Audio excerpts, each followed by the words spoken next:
उसकी प्रेशर यही होता है कि हिंदुस्तान के साथ मिलो और ख़त्म करो ये लड़ाई झगड़े, ठीक। और क्योंकि America is firmly committed to India. कहता हूँ कि इंडिया तो इसराइल की जगह ले रहा है अमेरिका के अंदर के।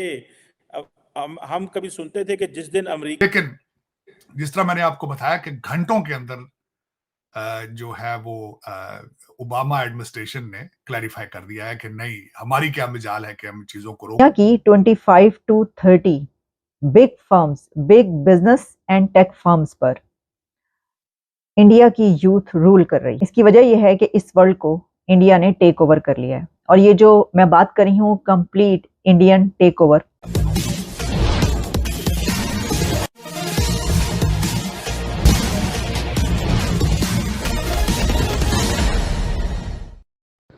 प्रेडेटर ड्रोन के मामले में अमेरिका हीला हवाली कर रहा था, लेकिन भारत ने ऐसा दबाव बनाया कि 2 घंटे भी भारत का दबाव अमेरिका बर्दाश्त नहीं कर पाया और अपनी पुरानी 200 साल की नीति को परिवर्तित करते हुए ड्रोन के साथ टेक्नोलॉजी ट्रांसफर का भी आदेश जारी कर दिया है। पाकिस्तान और चीन की इससे चीखें निकल गई है, क्योंकि यह बहुत घातक हथियार माना जाता है। आइए आगे सुनते हैं। कहता हूँ कि इंडिया तो इसराइल की जगह ले रहा है अमेरिका के अंदर के। हम कभी सुनते थे कि जिस दिन अमेरिका इसराइल के लिए एड अप्रूव करता है उसी दिन कांग्रेस जो है वो ओके करती है और उसी दिन जो है वो शिफ्ट हो जाता है पैसा। ये तो इंडियंस। हाँ, तो जो बाइडन इस पोजीशन में है कि वो इंडिया को थ्रेट कर सके, ना बेन कार्डन इस पोजीशन में है कि वो थ्रेट कर सके, तो पता नहीं इतनी टफ नेगोशिएशन ये किससे करते रहे हैं। मेरी ये समझ से बाहर था। लेकिन जिस तरह मैंने आपको बताया कि घंटों के अंदर जो है वो ओबामा एडमिनिस्ट्रेशन ने क्लैरिफाई कर दिया है कि नहीं, हमारी क्या मजाल है कि हम चीजों को रोक। उसकी प्रेशर यही होता है कि हिंदुस्तान के साथ मिलो और ख़त्म करो ये लड़ाई झगड़े, ठीक। और क्योंकि America is firmly committed to India. Both Democrats and Republicans feel कि बड़ी बिट्रेयल हुई है अमेरिका की बाय द पाकिस्तानी इस्टेब्लिशमेंट। इनको वो कोर्ट कहते हैं हमें तो सैर के लिए ले गए थे, $20 अरब ले लिए और हमें बेइज्जती करके निकलवा दिया वहाँ से। और खान साहब ने यही कहा था ना कि स्लेवरी से फ्रीडम हो गया, तो वो भूलते नहीं है ऐसी बातें। तो उनका पाकिस्तान में बहुत थोड़ा इंटरेस्ट है और ज़्यादा इंटरेस्ट नहीं है। हाँ, तो वो पाकिस्तान के साथ वो जो नेगोशिएशंस भी करते हैं या करेंगे, या वो अब सऊदी अरेबिया और गल्फ स्टेट्स के जरिए की 25 to 30 big firms, big business and tech firms पर इंडिया की यूथ रूल कर रही है। इंडिया के नौजवान दुनिया की 25 से 30 बड़ी बिजनेस एंड टेक फर्म्स पर रूल कर रहे हैं, और इन बिजनेस एंड टेक फर्म्स के जब आप मार्केट वैल्यू देखते हैं तो आपको पता चलता है कि इसकी market value 5 to 6 trillion dollars है। और ये कंप्लीट टेक ओवर कैसे हुआ?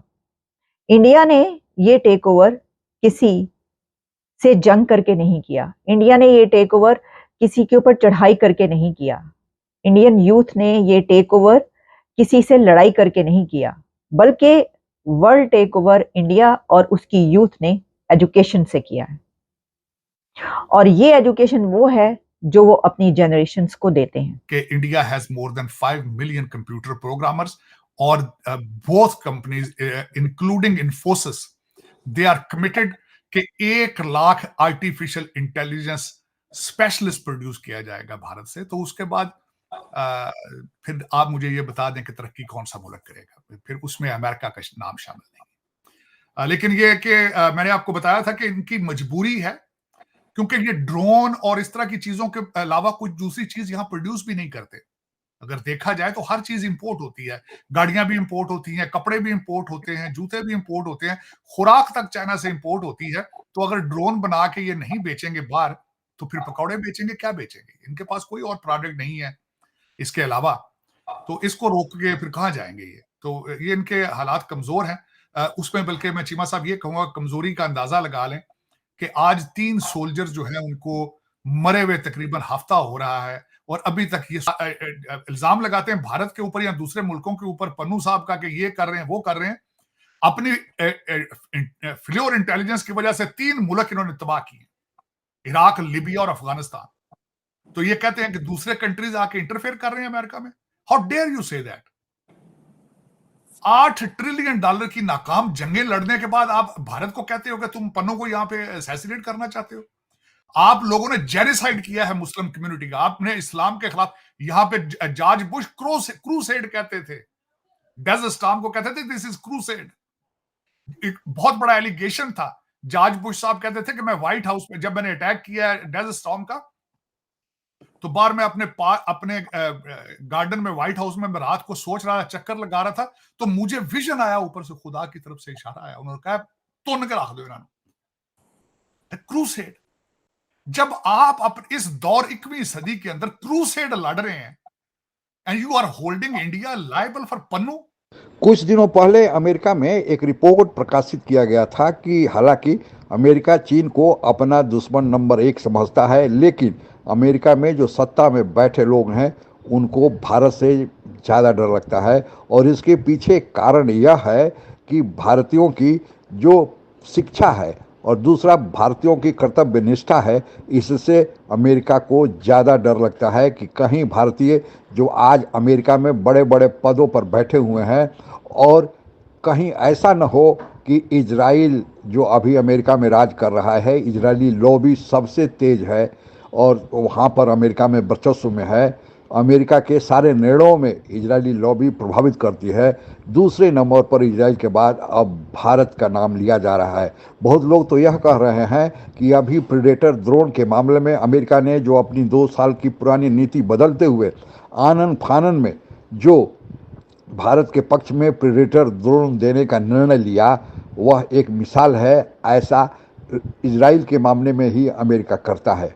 इजराइल की रक्षा के लिए तो बाकायदा अमेरिका पैसे भी देता है, क्योंकि इजरायली लॉबी अमेरिका को कहा जाता है कि सबसे मजबूत है। लेकिन अब धीरे धीरे इजरायली लॉबी से भारतीय लॉबी अमेरिका में अब आगे बढ़ रही है और अमेरिका के सभी बड़े प्रतिष्ठानों पर भारतीय हैं। कहा जाता है कि जिस अमेरिका की कंपनी के बोर्ड ऑफ डायरेक्टर में अगर भारतीय न हो तो उस कंपनी के शेयर में पैसा लगाने से अमेरिकी खुद ही घबराते हैं। यह है भारतवंशियों की छाप। और भारतीय केवल अमेरिका में ही नहीं, दूसरे देशों में जहाँ जहाँ गए हैं वहाँ अब तो सत्ता के शीर्ष पर भी पहुँच रहे हैं। यूके, न्यूजीलैंड आदि इसके उदाहरण है।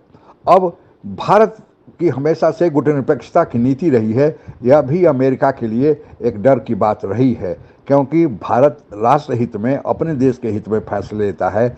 जैसे रूस और यूक्रेन युद्ध में रूस पर अमेरिका ने प्रतिबंध लगाया, लेकिन भारत रूस से तेल लेते रहा, क्योंकि भारत को अपनी ऊर्जा की ज़रूरतों को पूरा करने के लिए, 1.5 अरब के लोगों को खाना खिलाने के लिए और इनकी आवश्यकताओं को पूर्ति करने के लिए भारत के पास कोई विकल्प नहीं था। और भारत को अगर रूस से सस्ता तेल मिला तो भारत ने कहा कि आप बड़े लोग देश हैं, आपके पास तेल का भंडार है, आप लोगों के प्रति व्यक्ति आय भी ज़्यादा है, आप महंगाई अफोर्ड कर सकते हैं, लेकिन भारत नहीं कर सकता, क्योंकि भारत एक विकासशील देश है। और यही नहीं, अनेक मामलों में अभी जो लाल सागर में अमेरिका ने 10 देशों की एक नेवी बनाई है ताकि हौतियों का सामना कर सके। भारत ने कहा कि हम अब इतनी शक्ति रखते हैं कि हम अपना डिस्ट्रॉयर शिप उतार कर मुकाबला कर सकते हैं, और भारत ने वह किया भी। कई दूसरे देशों के शिप्स को जब वहाँ से कॉल आई तो चीन या अमेरिका, दूसरे देश के लोग वहाँ नहीं पहुँचे, उसके पहले ही भारत ने वहाँ पहुंचकर उनकी मदद की। और इसमें पाकिस्तान जैसे दुश्मन देश भी हैं जो भारत को सवेरे से शाम तक दुश्मन ही दुश्मन मानते रहते हैं। तो भारत की अंतर्राष्ट्रीय स्तर पर जो आर्थिक विकास के साथ साथ सामरिक विकास हो रहा है और भारतवंशियों की जो दबंग छवि पूरे विश्व में उजागर हो रही है, अब अमेरिका के सामने विकल्प नहीं, क्योंकि अमेरिका की स्थिति अच्छी नहीं है और चीन से उसे मुकाबला करना है तो दुनिया के तीसरे बड़ी शक्ति भारत के साथ हाथ मिलाना ही होगा। और यही कारण है कि भारत चाहे अमेरिका की बात माने या न माने, भारत आज इतना ताकत रखता है कि अमेरिका को भी दबाव बना देगा। और आज ड्रोन के मामले में वैसा देखने को मिला। आज के लिए बस इतना ही। जय हिंद। आप अगर हमसे जुड़ा रहना चाहते हैं तो कृपया मेरे चैनल को सब्सक्राइब करें तथा बेल आइकन भी दबा दें, ताकि नई वीडियो की जानकारी तुरंत आप तक पहुंच जाए। धन्यवाद। जय हिंद।